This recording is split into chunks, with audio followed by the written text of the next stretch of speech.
Let's discuss now converse of midpoint theorem. Converse of midpoint theorem says the line drawn through the midpoint of one side of a triangle parallel to another side bisects the third side. What does it mean? It means that one is already given a midpoint. As I have taken here, the F is the midpoint of AC, and the second thing is given to you that this line drawn from the midpoint of this, if we draw a line parallel to the third side, it means EF is parallel to BC is also given.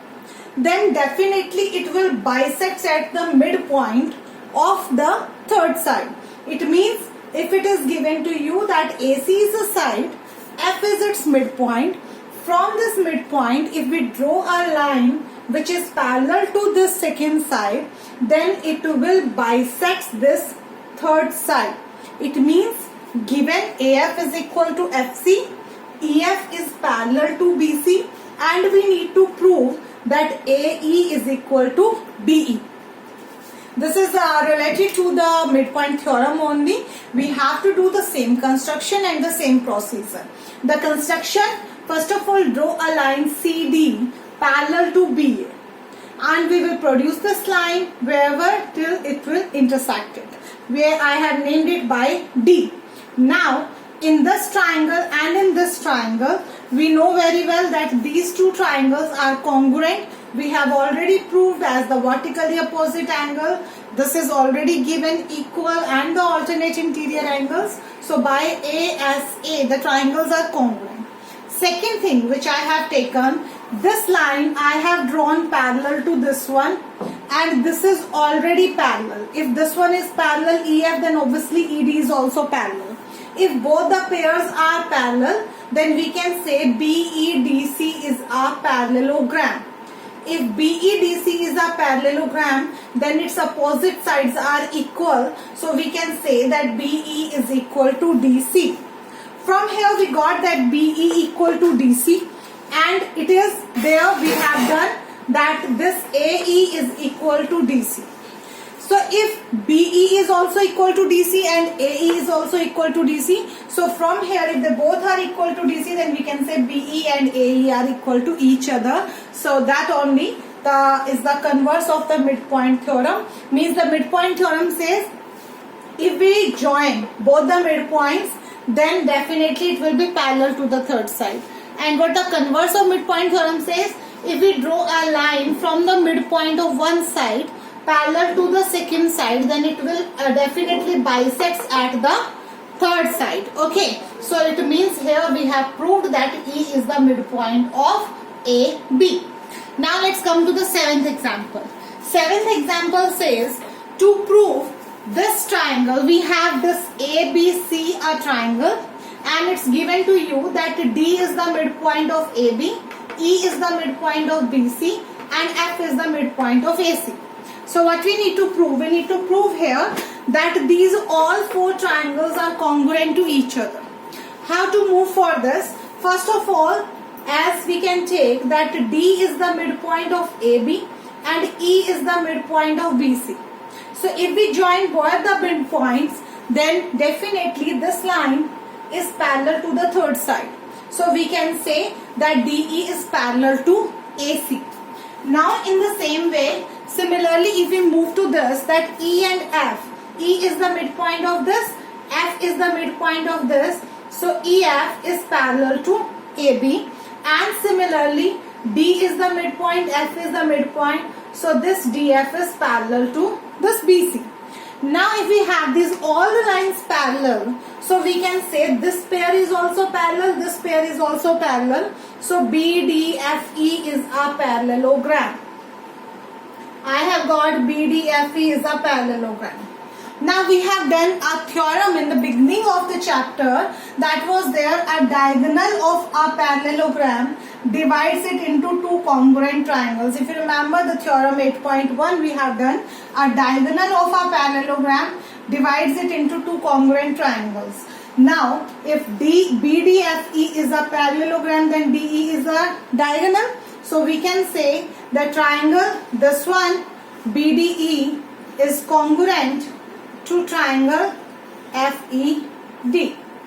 Now I got this. Exactly in the same way, if I move to this part, in this part this line is parallel to this. Obviously if it is parallel to this, then this is parallel to this part also, and in the same way this is parallel to this. So we can say this DECF is also a parallelogram, then EF is a diagonal. So these two are also congruent to each other. So we can say that EFC is also congruent to FED. Exactly in the same way, this is parallel to this one and this one is parallel to this one. So we can say ADEF is also a parallelogram. If ADEF is a parallelogram, then DF is the diagonal. So we can say from here that DAF is also congruent to FED. From these all three parts we have got this is also congruent to this one is also congruent to this one is also congruent to this. If they all three are congruent to this triangle, it means these all four triangles are congruent to each other. This was the proof of this question, and it is important also. The same example is there in the 10th class also. Let's come to the 8th example. 8th example says L, M and N are three parallel lines intersected by transversals P and Q. It's given to you as we have these three lines. These all three lines are given parallel to each other, L, M and N. He says that there are the transversals P and Q. It is L, we have P and Q are the transversals. Show that L, M and N cut off equal intercepts. Okay, sorry, I have missed a line. He says transversals P and Q such that L, M and N cut off equal intercepts AB and BC on P.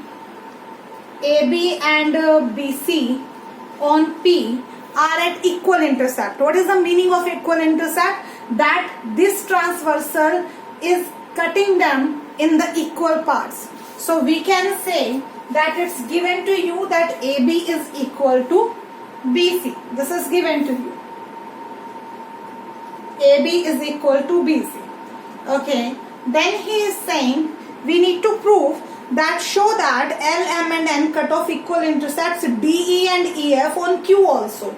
It is intercepting D, E and F also at the equal intercept. It means we need to prove that DE is equal to EF. Now what we can do? We can move it by this. We can join it. Construction. First of all, let's join AF. Now as we are having this AB and BC equal, so we can say B is the midpoint of AC and it is given to you this line is parallel to this. So we can say by converse of midpoint theorem. What the converse of midpoint theorem says? If this is the midpoint and this line is parallel, then definitely it will bisect this. It means it will be the midpoint of this. So we can say by converse of midpoint theorem, AG is equal to GF. I hope it is clear to you. You will just only write as the B is the midpoint and BG is parallel to CF. So by converse of midpoint of theorem, this AG is equal to GF, or you can say that G is the midpoint of AF. Now we will move to this triangle.